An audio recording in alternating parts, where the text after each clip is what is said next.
I'm sure we've all had the situation where we're scrolling Amazon and we came across something and you're like, oh, that's weird. And then you got it and then it's wonderful. I'm Sarah with WTI, and that's the first thought that came into my head when I saw these solar firework lights. But I'm happy to tell you that I was wrong.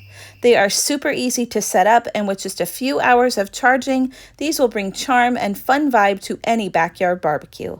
If I'm honest, I was a little skeptical about the flexible copper wires. I was worried that they would break off easily, but I'm also happy to tell you that I've put these through a number of reasonable tests and they are still working great.